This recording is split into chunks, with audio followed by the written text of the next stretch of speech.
À Washington, la capitale des États-Unis, le crime est devenu une véritable épidémie.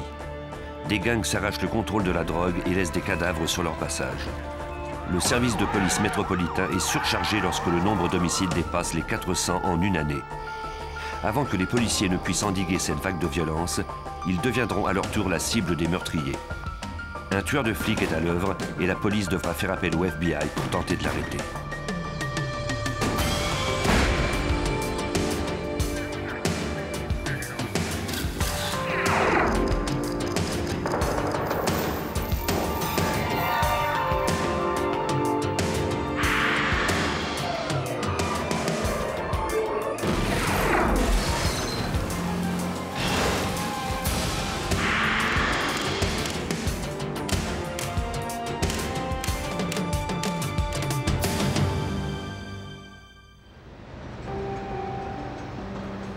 Le 10 janvier 1995, dans un restaurant du nord-ouest de Washington, le policier Vance Warren, qui était aussi gardien de sécurité à temps partiel, prit sa pause repas.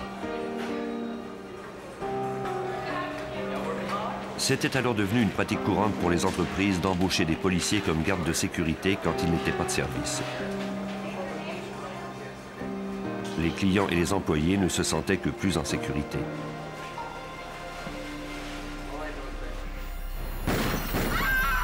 Personne dans le restaurant ne vit la silhouette dissimulée dans l'ombre. 2 balles effleurèrent la nuque du policier. Ce dernier chercha le tireur dans l'obscurité, puis il appela pour qu'on lui envoie des renforts. Il ignorait d'où les coups provenaient et si le tireur était encore là, prêt à faire feu de nouveau. Des policiers furent dépêchés d'urgence sur les lieux. En arrivant, ils ne trouvèrent aucune trace du tireur.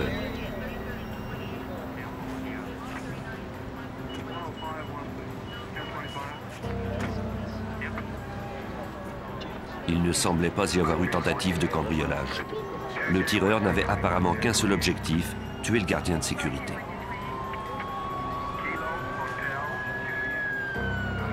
Suite au témoignage des clients, les policiers en déduisirent qu'il était seul.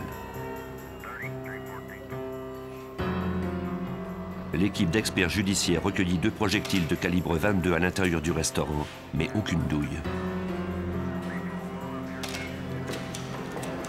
L'agent Vance Warren s'en tira avec seulement quelques blessures légères, mais certains de ses collègues n'auraient pas sa chance. Le 17 janvier, l'agent de police Eric Hayes se trouvait à bord d'une voiture de police à quelques pâtés de maison de la Maison Blanche. Un taxi était garé en double file de l'autre côté de la rue. Le policier rédigeait une contravention lorsqu'un homme s'approcha de la voiture.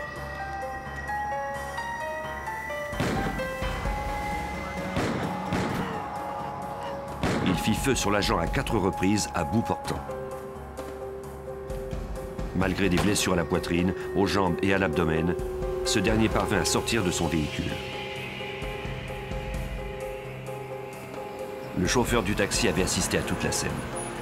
Il appela son répartiteur pour l'en aviser. Le tireur prit la fuite. Pendant ce temps, le chauffeur du taxi fit le tour du pâté de maison.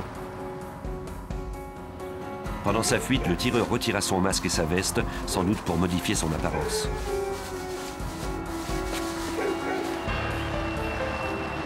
Lorsque le chauffeur du taxi tourna au coin du second pâté de maison, il aperçut le tireur arriver dans sa direction. Il appela son répartiteur pour l'aviser que le tireur venait de le héler. Le meurtrier ignorait que le conducteur du taxi avait été témoin de la fusillade et qu'il l'avait suivi. Il monta à bord de la voiture. Discrètement, le chauffeur éteignit sa radio pendant que le répartiteur appelait la police.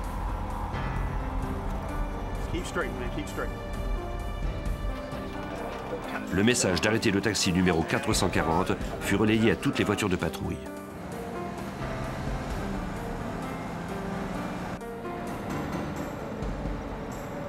Le chauffeur tentait de conserver son calme. Il espérait que les policiers repéreraient sa voiture rapidement.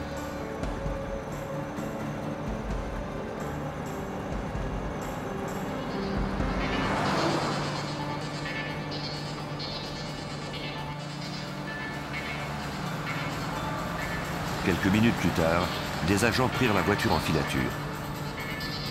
Le tireur lui cria une nouvelle adresse et lui intima de poursuivre sa route. Le chauffeur freina alors brusquement. Le meurtrier jeta son arme à feu et prit la fuite.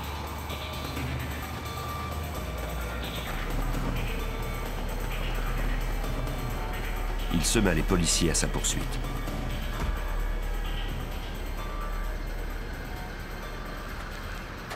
Ces derniers recueillirent son arme et trouvèrent 6 douilles de projectiles. Des experts furent dépêchés sur les lieux pour prélever les indices dans le secteur.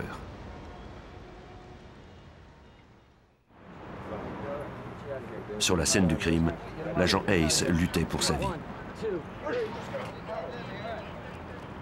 Les médecins l'opérèrent d'urgence et lui retirèrent 4 projectiles de calibre 32. Un agent de police fit appel à une équipe d'experts pour effectuer la cueillette d'indices. Avant de recueillir quoi que ce soit, ils commencèrent par photographier les lieux. Puis ils ratissèrent la scène. Dans une ruelle, ils trouvèrent les vêtements abandonnés par le meurtrier, notamment un masque de ski noir. Ces effets recelaient peut-être des indices sur l'identité du tireur. Le chef de police craignait une autre attaque.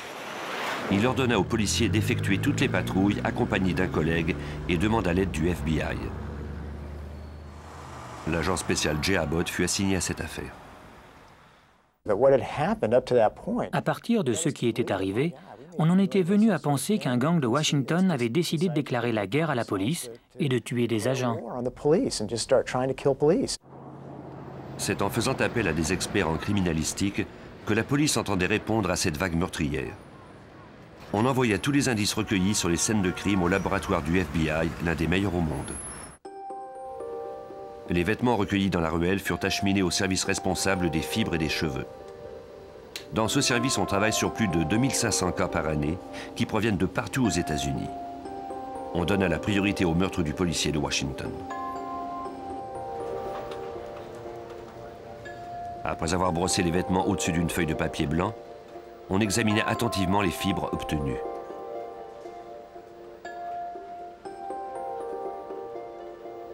Un technicien trouva un cheveu qui provenait du masque de ski. Dès que la police disposerait d'un suspect, on pourrait comparer ses cheveux à l'échantillon recueilli. Dans l'éventualité où ils seraient identiques, cela donnerait du poids à la poursuite. L'arme à feu, les douilles et les projectiles recueillis furent envoyés au service des armes à feu et de marques d'outils.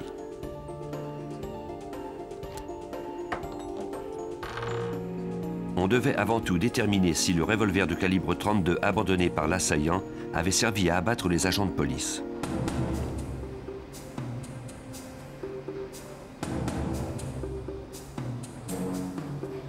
À l'intérieur du canon d'une arme à feu, on trouve des sillons en spirale uniques. Quand un projectile est tiré, ces sillons y laissent des marques.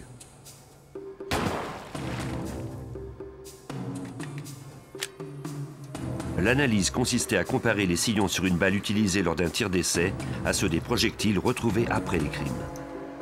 On envoya l'échantillon témoin, de même que les douilles, à un analyste pour qu'il les examine au microscope. Les balles étaient identiques. Par conséquent, le revolver de calibre 32 avait servi lors des 2 récentes fusillades. Les enquêteurs étaient donc à la recherche d'un seul individu.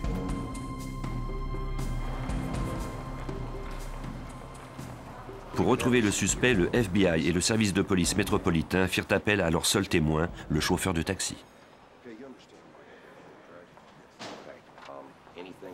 On lui demanda de décrire l'assaillant à un dessinateur judiciaire.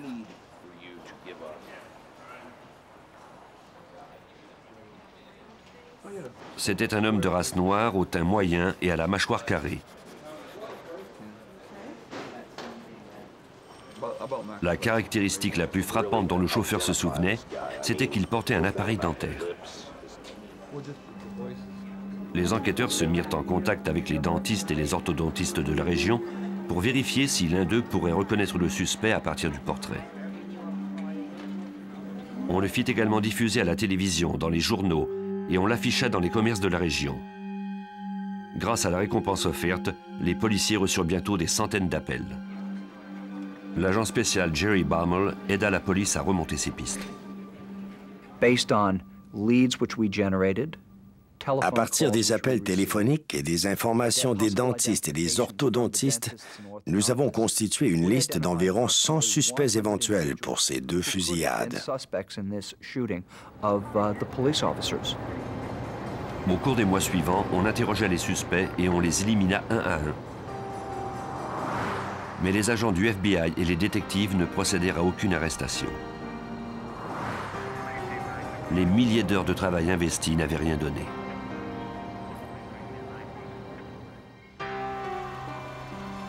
Puis, le 26 avril, le policier John Nowabilski de la police de Prince George County au Maryland fut engagé comme gardien de sécurité d'un commerce de vente d'alcool près de Landover, en banlieue de Washington.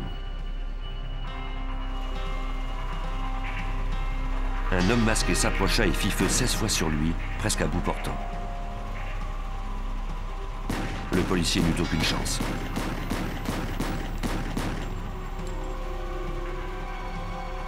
Puis le tireur s'empara du revolver de 9 mm de l'agent abattu.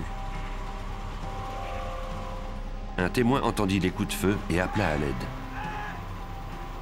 Mais c'était déjà trop tard. L'agent Nowabilski était mort sur le coup.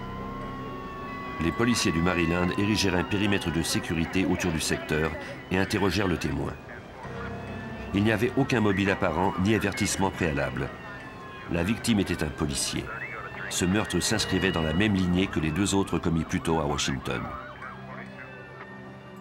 Il y avait de nombreuses ressemblances entre le meurtre du sergent John Nowabilski et la tentative de meurtre de nos deux policiers, ici, à Washington.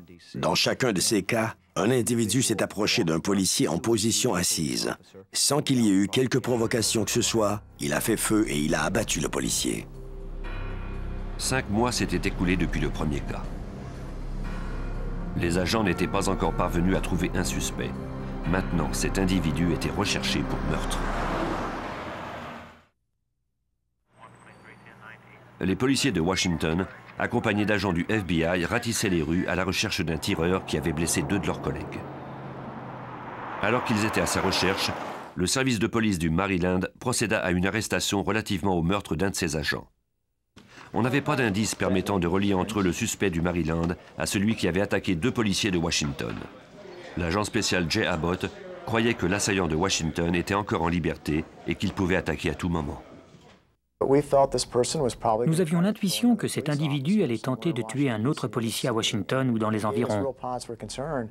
Cela nous inquiétait grandement, d'autant plus qu'aucune piste ne s'offrait à nous. Le 18 mai 1995, pendant que les enquêteurs effectuaient toujours des recherches dans la capitale américaine, une jeune femme du Maryland se présenta à un poste de police de Prince George.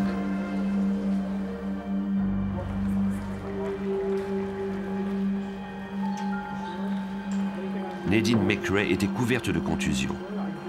Elle déclara au policier qui la rencontra qu'elle avait été battue par son ami de cœur. Une amie l'accompagnait. Elle raconta en détail l'attaque sournoise de Ralph McLean à son endroit. L'agent Baumel se rappelle combien la plaignante était mal en point suite à cette attaque. McLean a tenté de tuer McRae dans la soirée du 17. C'est la raison pour laquelle elle s'est présentée au poste de police le 18. Il l'avait battue jusqu'à ce qu'elle perde connaissance et il l'avait ensuite gavée de drogue. Le policier de Prince George fit émettre un mandat d'arrestation de McLean pour tentative de meurtre. Il recommanda à Nadine de subir un examen médical complet. En se dirigeant vers la sortie, son ami la supplia de dire au policier pourquoi McLean l'avait battue à mort. Nadine était hésitante. Elle craignait d'envenimer encore plus la situation si elle révélait trop d'informations. Elle finit toutefois par dire ce qu'elle savait.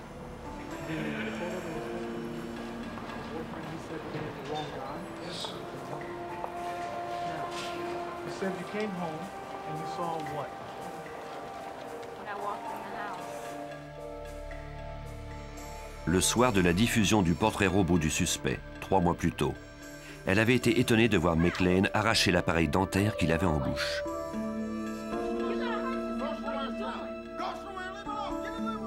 Elle l'avait questionné, mais McLean lui avait dit de se mêler de ses affaires. Nadine croyait que Ralph McLean n'était pas seulement responsable des fusillades de Washington, mais qu'il était aussi l'individu qui avait tué le policier de Landover. Son compagnon, McLean, lui a dit que la police avait arrêté le mauvais individu pour le meurtre de l'agent Nowabilski à Landover, au Maryland. Nadine McRae venait de donner aux policiers la piste qu'ils espéraient. Maintenant, malgré ses réticences à parler, elle ne pouvait plus faire marche arrière. Je crois qu'elle a compris à quel point cet individu était dangereux et elle a accepté de collaborer avec nous. De plus, elle était consciente que sa propre vie était en danger maintenant qu'elle nous avait fait ces révélations. Les policiers introduisirent le nom de Ralph McLean dans le NCIC, le système du Centre national d'information criminelle, afin de vérifier si le suspect avait déjà fait l'objet d'accusations par le passé. L'agent Barnwell constata alors que McLean était déjà un habitué du monde du crime. Il avait de nombreux antécédents criminels, ici même à Washington, où il avait été arrêté à plus de 20 reprises. Ces arrestations étaient reliées à des délits mineurs, comme des vols à l'étalage. Mais il y avait aussi l'attaque d'un agent de police et la vente de drogue. Les enquêteurs obtinrent un mandat de perquisition de l'appartement du suspect.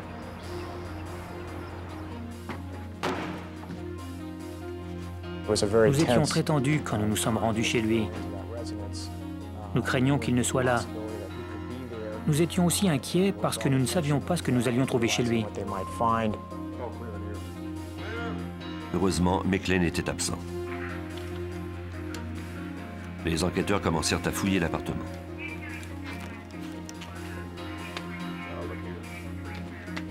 Ils y trouvèrent, éparpillés un peu partout, des magazines extrémistes, des manuels d'armes à feu et des guides pour mener des opérations terroristes. Ces documents décrivaient avec force détail comment surveiller quelqu'un, comment se dissimuler et assaillir ses victimes par surprise.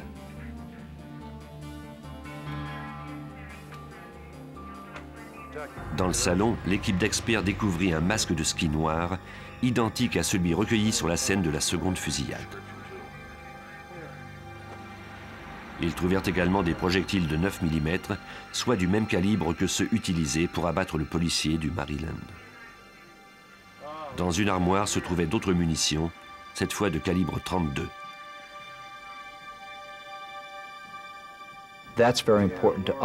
Cette découverte était très importante parce que l'assaillant du sergent Eric Hayes et de l'agent Vance Warren utilisait un revolver de calibre 22. Nous avons également trouvé le manuel d'utilisation d'une arme d'assaut Mach 11, de même que toute une documentation préconisant la haine des policiers.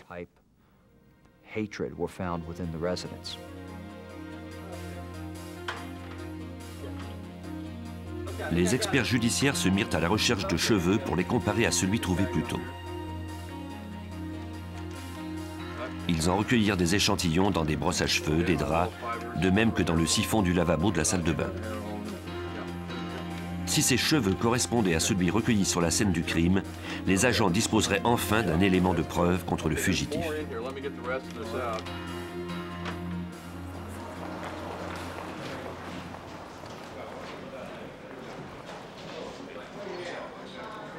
Ils appelèrent le chauffeur du taxi pour lui montrer des photos parmi lesquelles se trouvait celle du suspect. Ils lui demandèrent d'identifier l'assaillant de l'agent Hayes. Le détective Lauren Lenman du service de police métropolitain de Washington était alors présent.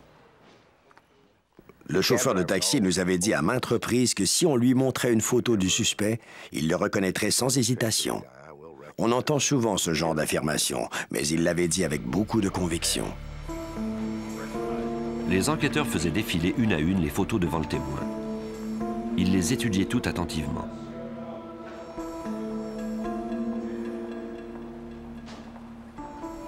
quand on lui donne à la 4e photographie, le terrifiant épisode qu'il avait vécu refit surface. Il avait sous les yeux le visage de Ralph McLean. Il a commencé à parler à la photo, comme si Ralph McLean était présent. Ce fut la séance d'identification la plus convaincante que j'ai jamais vue. Il est même allé jusqu'à crier. 2 témoins affirmaient maintenant que Ralph McLean était le tueur de flics. La science servirait de 3e témoin. Au laboratoire du FBI, les experts constatèrent que les cheveux recueillis chez McLean correspondaient à celui de la scène de la fusillade de l'agent Ace. C'était l'indice requis pour obtenir le mandat d'arrestation de Ralph McLean. Nous étions alors munis de preuves solides. Son ami était venu faire une déposition. Nous disposions également d'échantillons de ses cheveux. Nous avons préparé une déclaration que nous avons faite signer sous serment par un juge de la Cour supérieure et ainsi obtenu le mandat. Les policiers demandèrent ensuite l'aide de Nadine. Elle était sous surveillance constante de la police depuis que McLean avait tenté de la tuer. Elle parvint à le rejoindre sur son téléphone portable. Il ignorait que des policiers écoutaient la conversation. Grâce à cette écoute, l'agent spécial Jay Abbott et son équipe réussirent à suivre la trace de McLean. À un moment donné, il se trouvait dans le secteur de Fredericksburg, en Virginie, où nous avons été sur le point de l'arrêter. Malheureusement, il nous a échappé.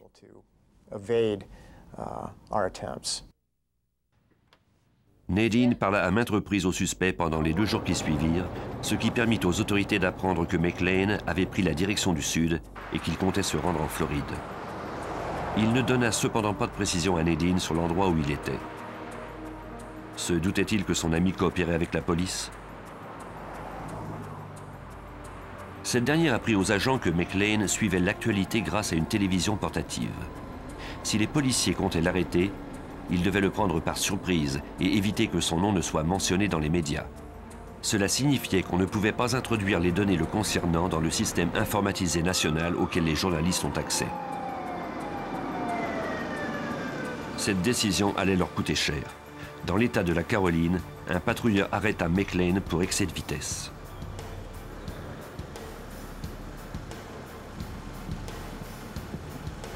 L'agent de police lui demanda son permis de conduire ainsi que le certificat d'immatriculation de la voiture. McLean lui montra son permis et lui dit que les autres pièces se trouvaient dans le coffre arrière.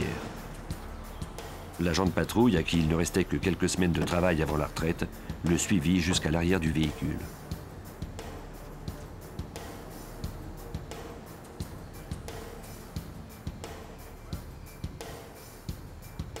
McLean fourragea parmi ses effets personnels et en ressortit son certificat d'immatriculation. Le policier lui demanda de retourner s'asseoir dans son véhicule pendant qu'il vérifiait son dossier.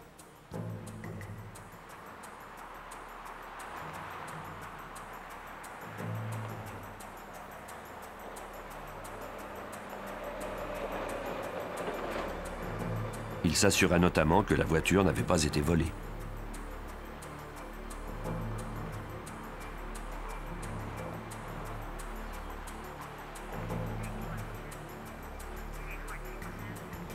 Les données qu'il obtint indiquaient que la voiture appartenait bien à Ralph McLean.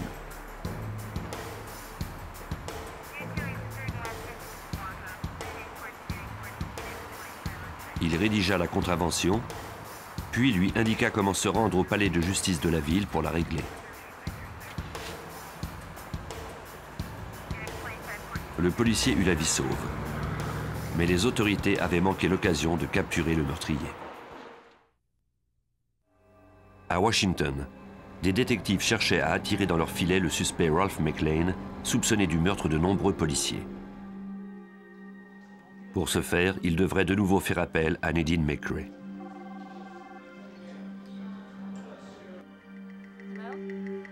Ils lui demandèrent de promettre à McLean qu'elle se réconcilierait avec lui s'il revenait.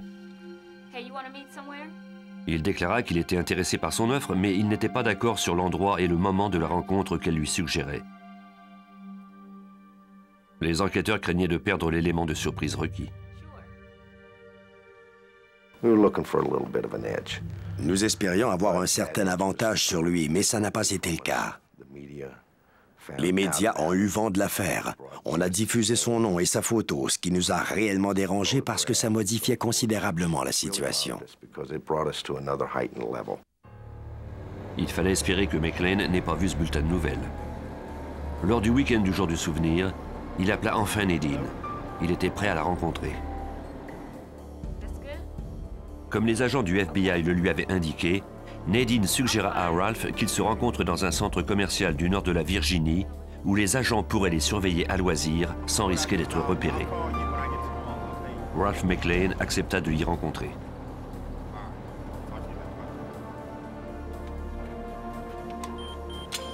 L'information fut relayée à des agents de Washington. L'agent spécial Al Buckley fut avisé. C'est à lui qu'on avait confié la tâche de procéder à l'arrestation. Il appela l'unité SWAT du FBI qui était sur le pied d'alerte depuis déjà quelques jours. Quand j'ai appris que McLean revenait dans la région de la Virginie et de Washington, j'ai eu l'intuition qu'il rentrait soit pour tuer Nadine ou alors pour abattre un autre agent de police. Les policiers et les agents de Washington se rendirent au centre commercial de Tyson en Virginie. Leur tâche première était de fermer tout le secteur. Une fois que McLean arriverait, il fallait éviter qu'il ne s'échappe. L'équipe avait plusieurs années d'expérience à son actif. Ce ne devait être qu'une simple opération de routine. J'ai été mêlé à plusieurs arrestations. Nous avons des réunions avant de passer à l'action. En général, lors de ces réunions, nous faisons quelques blagues simplement pour éliminer la tension. Mais je dois dire que lors de cette soirée, la situation était complètement différente. Il n'y avait aucun bruit. C'est sans doute la seule fois au cours de ma carrière dans le FBI que le silence était à couper au couteau. L'équipe mit au point son plan et attendit l'arrivée de McLean.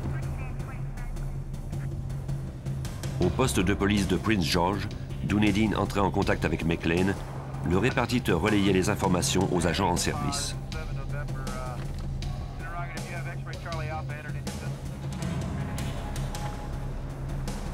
L'agent Buckley reçut un appel. McLean avait changé le lieu de rendez-vous. Il désirait maintenant rencontrer Nadine au Maryland, à environ 40 km de l'endroit où l'unité SWAT l'attendait. Ce changement soudain de plan était inquiétant. Cela laissait croire qu'il se doutait peut-être du piège qu'on lui tendait. Nous avons commencé à croire qu'il avait flairé le coup de filet. Cela rendait l'affaire encore plus grave. Nous n'étions même plus sûrs s'il se présenterait au point de rendez-vous. Il avait peut-être compris qu'il y avait un piège. Une fois à proximité de l'endroit, les policiers éteignirent leur gyrophare. Ils écoutaient leur radio en permanence. Un répartiteur de la police relayait au fur et à mesure les nouvelles informations aux agents sur place. Il les mettait au courant des projets de McLean en se basant sur ses conversations avec Nadine. Les policiers étaient à la merci de ses moindres coups de tête. Après avoir changé de point de rendez-vous à quelques reprises, l'équipe apprit que McLean avait décidé de rencontrer Nadine à une station d'essence devant le centre commercial Beltway. Ils firent de leur mieux pour cerner le secteur. Les agents espéraient disposer d'assez de temps pour bien faire le travail. Une fois le secteur sous surveillance, ils n'auraient plus qu'à attendre l'arrivée de McLean ou son prochain coup de téléphone à Nadine. Le détective Ledman prit position dans un champ devant la station d'essence. Il croyait que, malgré ses soupçons, McLean s'y rendrait. Nous n'étions pas convaincus qu'il voulait la revoir. Nous avions plutôt l'intuition qu'il tentait de la mettre à portée de tir pour la tuer. Et pourquoi voulait-il la battre? Parce qu'elle était la seule personne qui pouvait témoigner contre lui. L'équipe effectuait les derniers préparatifs pendant que Nadine attendait sagement au poste de police et parlait à McLean sur son téléphone portable. Billy Christian, qui comptait alors 20 ans d'expérience au sein de la police, se gara à l'endroit le plus près de la station d'essence. La cour de l'école de l'autre côté de la rue était le meilleur point stratégique.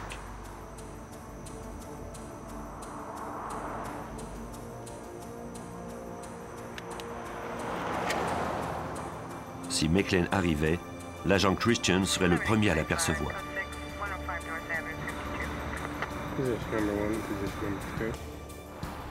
D'autres membres de l'équipe attendaient dans les rues avoisinantes. Ils espéraient ainsi voir la voiture de McLean s'approcher du lieu de rendez-vous. La tension augmentait de plus en plus.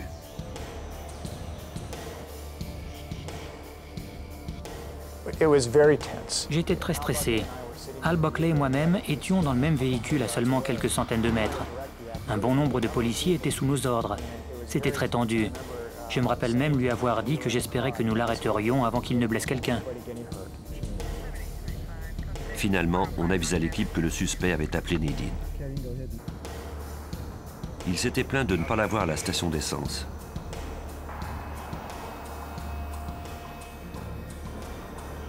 Il était donc dans le secteur, même si les agents ignoraient exactement où. Ils étaient persuadés qu'il était tout près. Lors de cet appel, il chuchotait. Cela m'a poussé à croire que quelqu'un se trouvait près de lui. Je me suis demandé s'il n'était pas là, sous mon nez, à mon insu. Dissimulé derrière une petite colline, le détective Ledman jeta un autre coup d'œil à la station-service, mais McLean n'était nulle part en vue. En regardant vers sa droite, il pouvait voir la voiture de l'agent Christian. De sa position, Christian avait aussi une vue générale du secteur, mais il ne voyait aucune trace du fugitif. C'est alors qu'un policier, qui effectuait une patrouille de routine, se gara derrière la voiture de Christian. L'agent qui ne savait rien de l'arrestation trouvait bizarre qu'une voiture fantôme soit garée à cet endroit.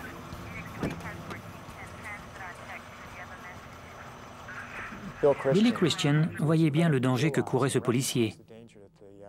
Il est alors sorti de sa voiture, il a marché vers lui pour lui montrer ses pièces d'identité. C'est sans doute à ce moment-là que Ralph McLean a su que Billy était un représentant des forces de l'ordre.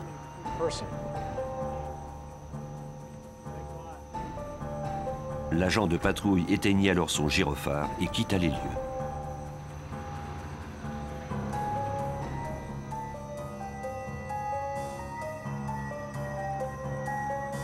Christian retourna à sa surveillance.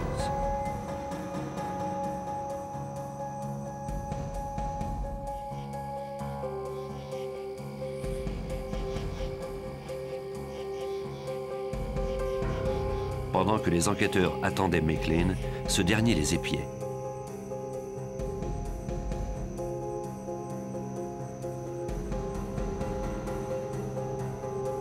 Il avait l'avantage stratégique sur eux, car c'était lui qui détenait l'élément de surprise.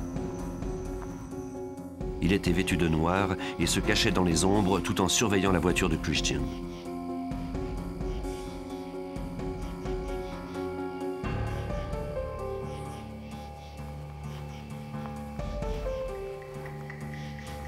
Il s'avança lentement vers le policier.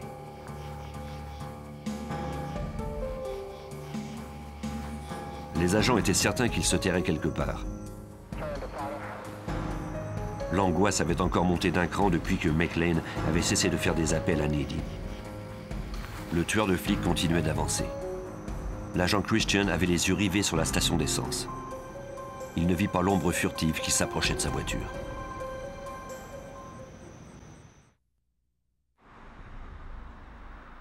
Les agents du FBI et des détectives de Washington avaient cerné une station d'essence à Greenbelt au Maryland. Ils attendaient l'arrivée de Ralph McLean, recherché pour le meurtre d'un policier. Le suspect était dans les parages, mais personne ne savait exactement où il se terrait. McLean s'approchait peu à peu de la voiture de l'agent Billy Christian, tout en restant dans l'ombre.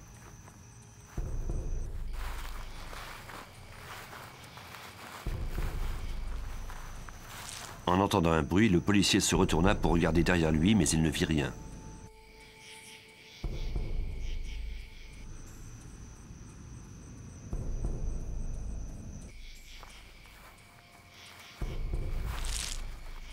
Il entendit encore quelque chose et regarda à la ronde sans rien voir d'anormal.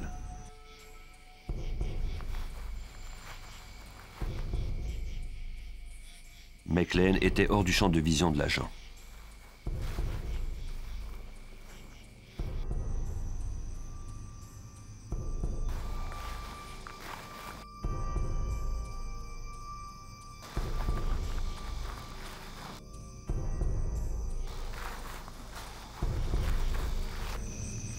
Le tueur s'avançait toujours dans sa direction. Soudain, il se leva, brandit son arme d'assaut Mac 11 et le visa.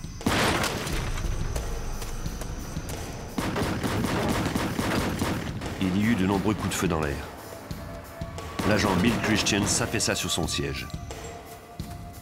Le détective Lenman aperçut alors McLean prendre la fuite dans les bois et il appela les autres policiers pour obtenir des renforts.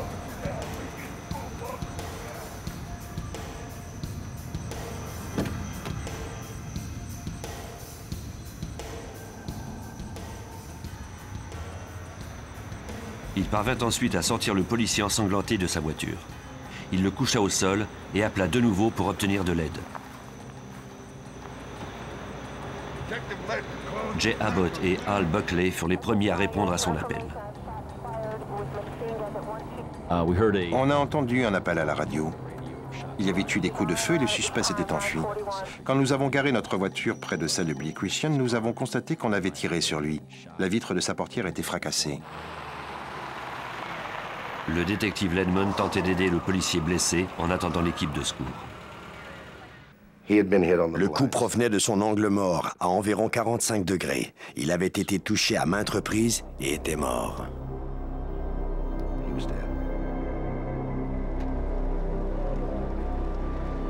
Le tueur de flics avait enlevé une nouvelle vie.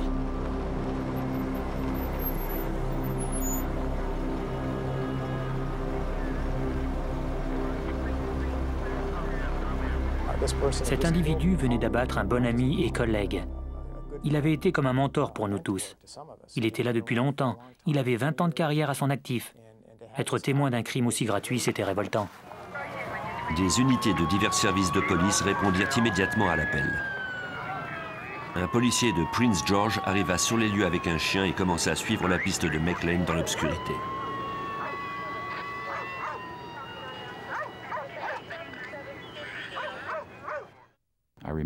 Je me rappelle avoir aperçu l'animal courir en direction de la voiture de Billy. Il l'a regardé, a reniflé la portière, puis il a fait demi-tour et tenté d'aller en direction de l'école.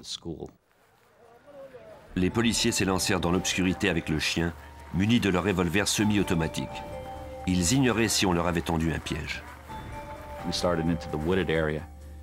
Nous avons commencé nos recherches dans un secteur boisé.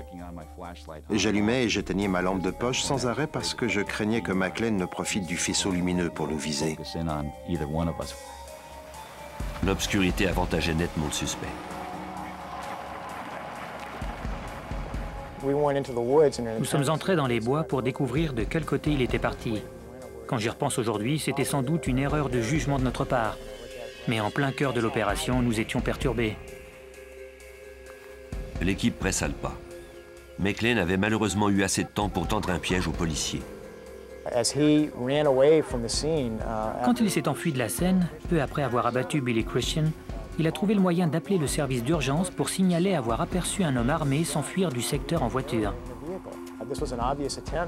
C'était une tentative évidente de déjouer ceux qui étaient à sa poursuite et d'essayer de nous semer. En retraçant l'appel, on put toutefois déterminer que McLean était toujours dans le secteur. Le tueur de flics semblait une fois de plus échapper aux autorités. Il traversa à la course le stationnement du centre commercial avoisinant. Le meurtre gratuit de Billy Christian avait rendu les policiers fous de colère. Ils s'armèrent de courage pour poursuivre les recherches. Les agents fédéraux et les policiers jurèrent de l'arrêter avant qu'il ne tue à nouveau. La colère est sans doute le mot qui traduit le mieux l'émotion que je ressentais au cours de cette soirée. J'étais tellement furieux que nous ne rentrions pas tous ce soir à la maison parce que Billy avait été tué. Pendant que les agents Buckley et Abbott étaient à la recherche du fugitif dans les bois, un des policiers postés dans le stationnement du centre commercial appela le détective Ledman. McLean est arrivé à la course et s'est caché derrière un magasin. Il y avait là une grande rampe où se trouvaient 3 remorques. Il s'est dissimulé derrière ces remorques. McLean ouvrit le feu sur ses poursuivants.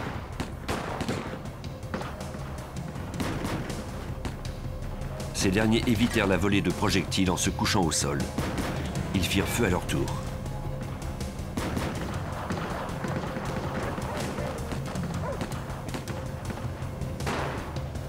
Les agents Abbott et Buckley qui sortaient du bois assistèrent à toute la scène. Ils saisirent leurs armes et se joignirent à la fusillade. McLean avait l'avantage et il était bien armé. Les policiers étaient coincés.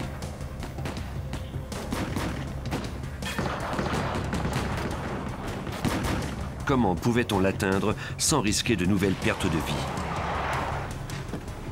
Jerry Bammel de l'unité SWAT du FBI fut dépêché sur les lieux. Il visa le fugitif mais constata qu'il était mal placé pour tirer. Il profita d'un moment de distraction du tueur pour se diriger vers sa droite.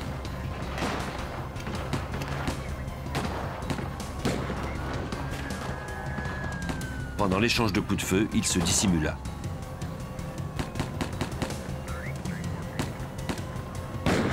Puis il surgit de derrière une benne à ordures et commença à faire feu sur McLean du côté opposé des policiers. De sa position, il remarqua toutefois que McLean avait une issue pour s'échapper. Le quai de chargement se terminait par un garde-fou, puis par un mur d'environ 3 mètres de hauteur. J'ai réalisé que McLean pouvait aisément franchir ce mur puis prendre la fuite par l'étage inférieur du stationnement où aucun agent n'était posté. Bammel coupa cette issue à McLean en ouvrant le feu dans cette direction. Maintenant, McLean recevait des volées de projectiles de 2 directions opposées.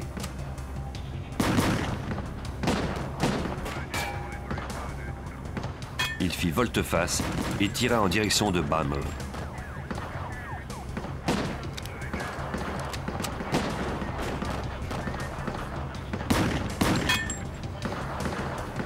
L'agent riposta. Il toucha McLean. Les hommes continuèrent à faire feu. McLean tira encore quelques projectiles, puis ce fut le silence.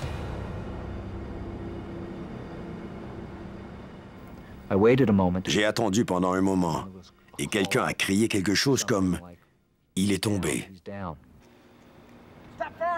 Bammel hésitait à avancer. Il voulait d'abord s'assurer que ce n'était pas un piège. Pendant que les policiers attendaient dans le stationnement, l'arme à la main, prêt à faire feu, Bammel se rendit près de la remorque et du corps immobile de McLean. Un autre agent avançait du côté opposé.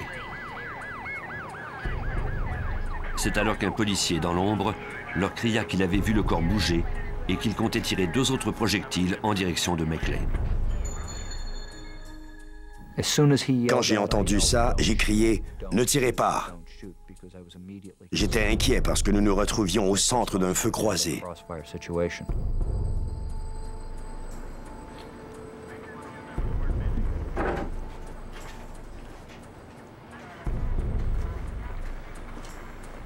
Heureusement, c'était la fin. McLean avait mis fin à ses jours avec un revolver de 9 mm, l'arme qu'il avait enlevée à l'agent Nowabilski 1 mois plus tôt. Le tueur de flics était enfin mort, mais le prix à payer était fort élevé. Cet individu n'avait qu'un seul but en tête, tuer des agents de police. Nous ne saurons jamais pourquoi. Mais il semble que ce soit ce qu'il avait décidé de faire à un certain moment de sa vie. L'agent Billy Christian devait prendre sa retraite quand McLean l'a abattu. Il a travaillé à de nombreuses reprises avec l'agent Bammel au cours de sa longue carrière. Billy était agent du FBI depuis 20 ans. C'était un tireur d'élite, un instructeur en armes à feu et l'un des premiers membres de l'escouade de sauvetage d'otages du FBI. Il était aussi membre à temps plein de l'unité tactique et des armes spéciales, en plus de l'unité SWAT de Washington. On ajouta les noms des agents William Christian et Nova Bilski sur la plaque commémorative en l'honneur des policiers tombés dans l'exercice de leurs fonctions. De mon bureau du FBI, je peux voir le monument. Il ne se passe pas une journée sans que je ne pense à mes amis. Le sacrifice de ces hommes est toujours vivace. Chaque année, on leur rend hommage. Quand on perd des collègues de travail, c'est comme si l'on perdait une partie de soi.